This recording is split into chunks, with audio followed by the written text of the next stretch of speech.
When it comes to muscle cars, we think of sleek lines, roaring engines, and powerful performance.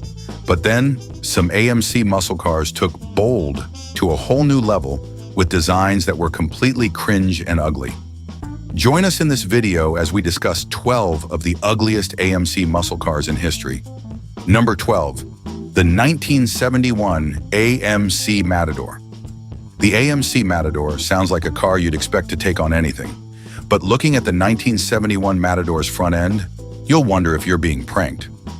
Let's be honest, this car looked like it was grinning at you, and not a confident, "I'm about to smoke you" kind of grin.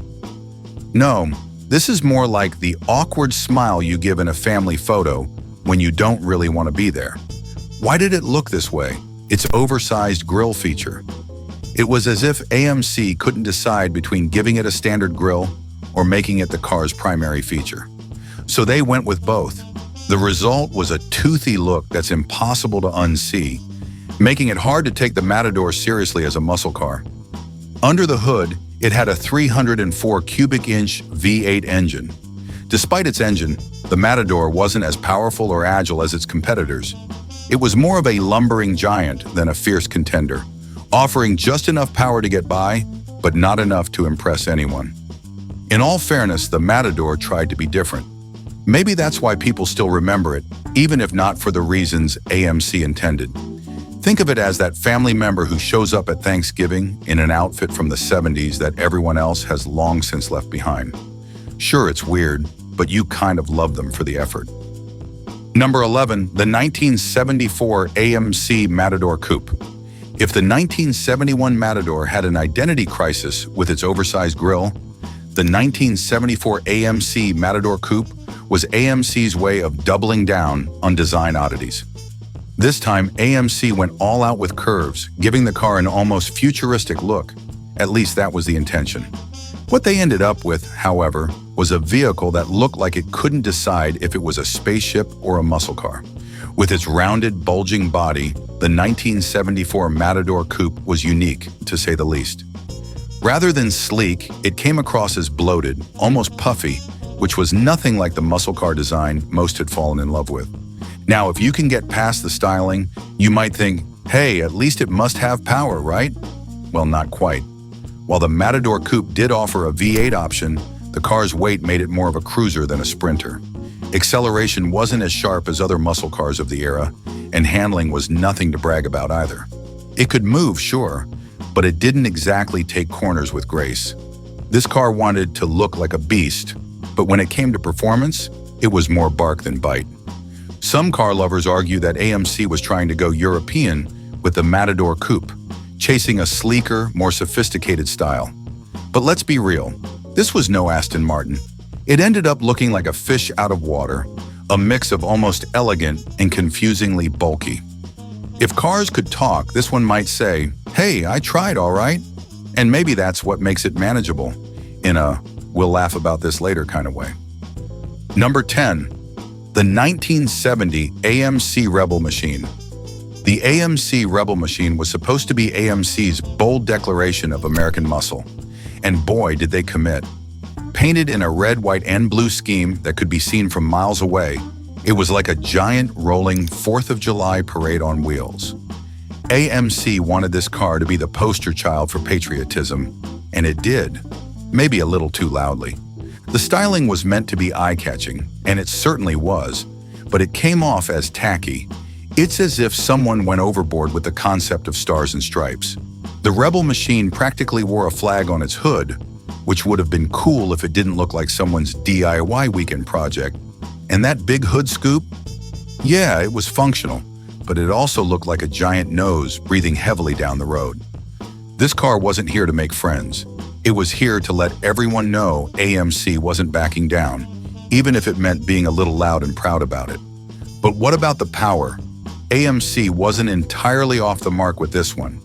The Rebel Machine packed a 340 horsepower 390 V8 engine, which meant it had some serious muscle under that overly patriotic paint job. The car could go fast, but that speed came with a few caveats. Handling was stiff, to put it mildly, and the ride was rough. It didn't glide down the road so much as it stomped, making sure you felt every bump and groove along the way. It was built to be bold, not refined, and driving it meant embracing a ride that was as loud as its color scheme. The Rebel Machine is like that loud uncle at the family BBQ who insists on wearing red, white, and blue from head to toe. You appreciate his enthusiasm, even if he's a bit over the top. Number 9, the 1975 AMC Pacer X. If there was ever a car that made you wonder, what were they thinking? It's this one. Nicknamed the fishbowl on wheels, the Pacer X has a look that's hard to forget, and not necessarily in a good way. Imagine taking a regular car and blowing it up like a balloon until it's uncomfortably round, with glass everywhere. You could practically see from one side to the other, thanks to the massive windows. It was like AMC wanted to give drivers an immersive, panoramic experience. Only problem? It looked like an aquarium on wheels. The round, bulbous design made the car feel oddly spacious, yet entirely out of place. There was nothing subtle about the Pacer's look. It practically screamed, "Look at me! No, really, look at all of me!" But as strange as it was, that design choice didn't do much for the car's performance.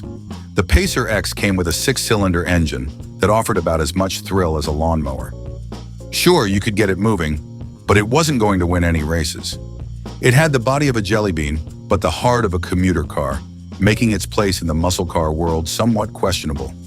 If anything, it was more suited for leisurely grocery runs than tearing down the highway. Despite its awkward looks and uninspiring power, the Pacer X somehow found its way into pop culture as the ugly car everyone kind of loved. Maybe it was Wayne and Garth rocking out to Queen in Wayne's World, or maybe it's the fact that it's just so strange that it's impossible to forget. Like that weird friend who shows up to every gathering with some bizarre new outfit, the Pacer X made an impression, even if it left people scratching their heads. Number 8, the 1968 AMC Javelin SST. The 1968 AMC Javelin SST was AMC's attempt to jump into the high-stakes muscle car market with big dogs like the Ford Mustang and Chevrolet Camaro. And while AMC got a few things right, the Javelin SST ended up being more of an almost than an all-star. Sure, it had a muscular silhouette, but there was something off about it. It's like AMC was trying to create a sturdy hero, but ended up with a supporting character instead. The Javelin SST's front end, in particular, was unconventional. The grille looked a little pinched, almost like it was sucking in its cheeks for a photo. And let's talk about those rear seats. They were cramped and oddly angled as if they'd been squeezed in to check a box. For a car that was supposed to make you feel powerful and comfortable, the interior made you feel, well, a little claustrophobic. Under the hood, the Javelin SST had some bite. With a 343 cubic inch V8 option, it could put up decent numbers. But once you hit a curve, things got dicey. The handling was heavy, and the car had a knack for feeling unsteady at higher speeds, like it couldn't quite keep up with its ambition. The Javelin SST is a classic case of almost. You can see what AMC was going for, and you kind of want to root for it. It's the muscle car that showed up to the drag race, trying to play with the big boys, but ended up watching from the sidelines. Number 7, the 1979 AMC Spirit AMX. In 1979, AMC decided to throw a curveball by creating a hot hatch version of the classic AMX. The result was the AMC Spirit AMX, a car that looked like it skipped muscle car boot camp entirely. Instead of the wide, aggressive stance you'd expect, the Spirit AMX had a stubby, boxy look. Imagine taking a muscle car and shrinking it down until it looked like a hatchback trying to flex. The Spirit AMX just couldn't pull off that tough guy vibe, no matter how hard it tried. The design had all the grit of a hatchback and none of the swagger of a muscle car. The proportions were all wrong, making it look like a car that missed leg day at the gym. When it came to performance, the Spirit AMX didn't do much to live up to its namesake. The 4-cylinder engine option felt woefully underpowered for anything with the AMX label. Yes, it was lighter and quicker than other AMCs of the era, but that's not saying much. For a muscle car, it was more of a puppy than a bulldog, managing to be fast without delivering any real muscle. It's like calling a house cat a jungle cat. It was definitely not what people were expecting.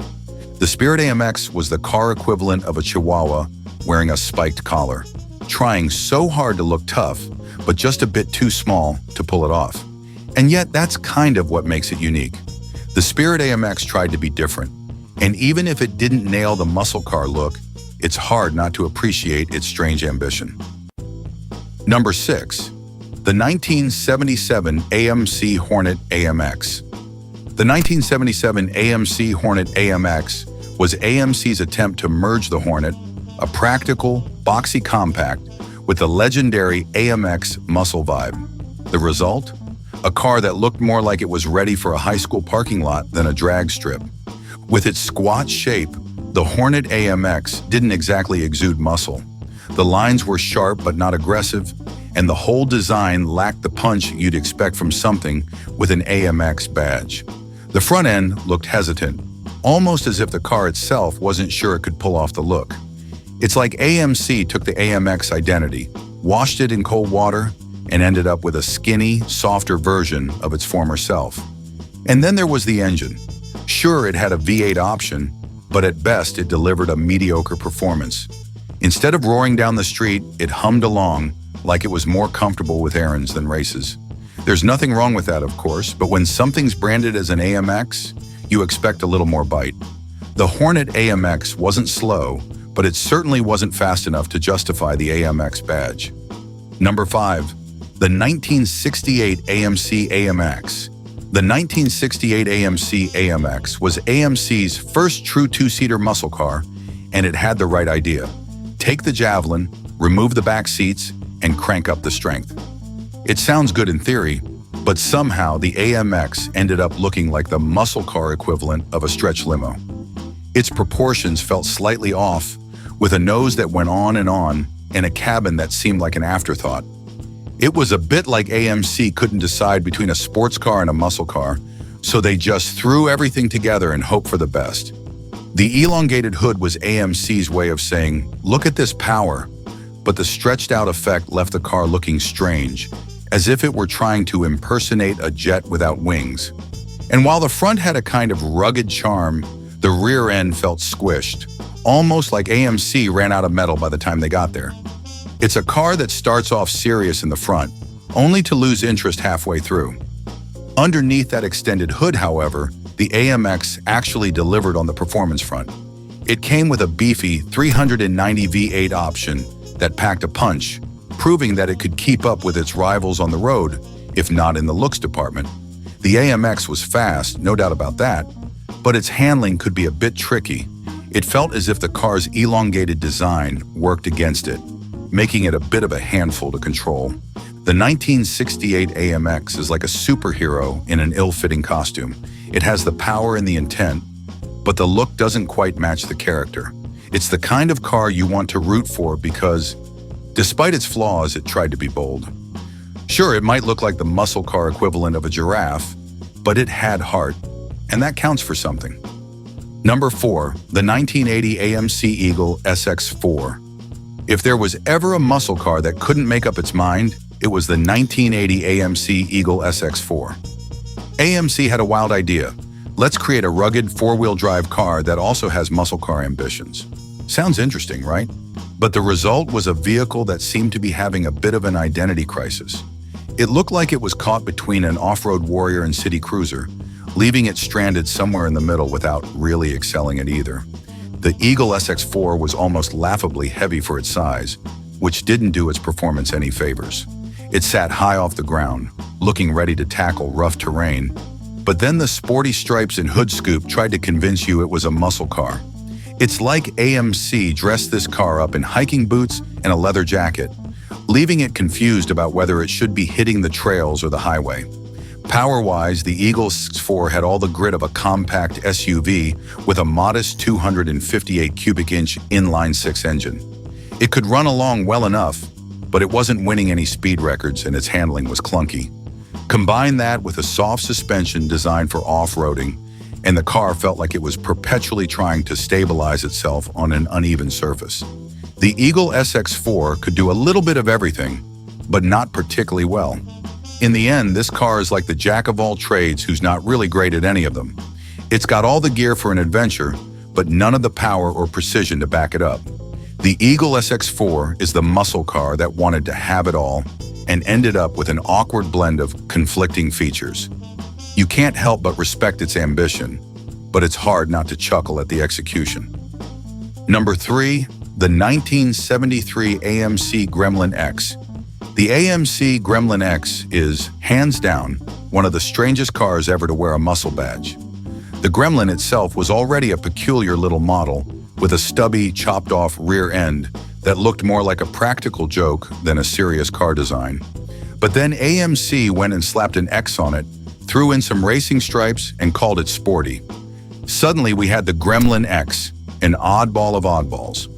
The Gremlin X looked like AMC started designing it and then just stopped halfway through. From the front, it almost looked like it could be a tough little car, but take a few steps back and you're faced with that sharp rear end, which looked like it had been chopped off in a moment of panic. For a car trying to look sporty, it had the proportions of a marshmallow that had been hastily trimmed to fit in a lunchbox. The Gremlin X came with a V8 option, which helped it scoot around a bit faster than a standard Gremlin. But let's be real, even with extra power, it wasn't fooling anyone. It was heavy for its size, so acceleration was clumsy, and handling was, well, let's just say it didn't make sharp corners gracefully. The Gremlin X is the AMC muscle car that feels like a prank.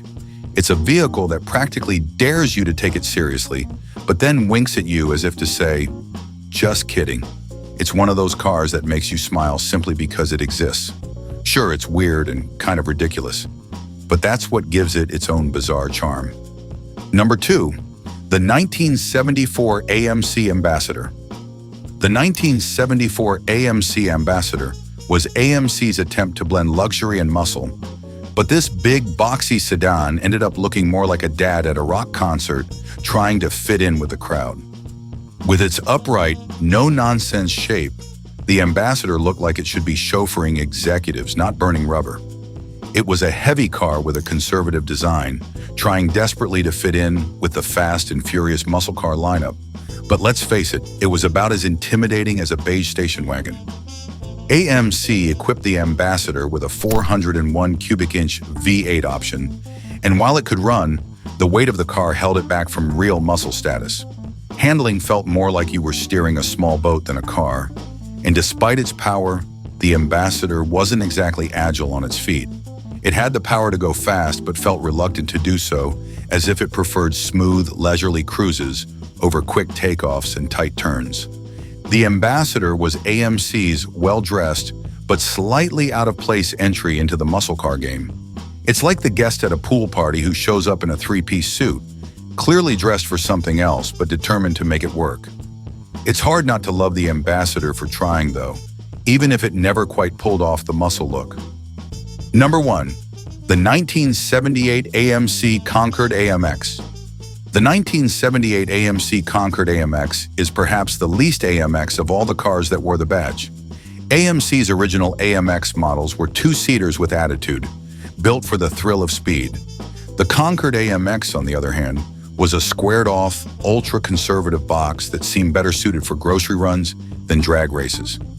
It looked like the kind of car you'd expect to see parked at a PTA meeting, not tearing down the highway. The Concord AMX came with a modest V8, which meant it could run moderately, but there was no roar, no thrill.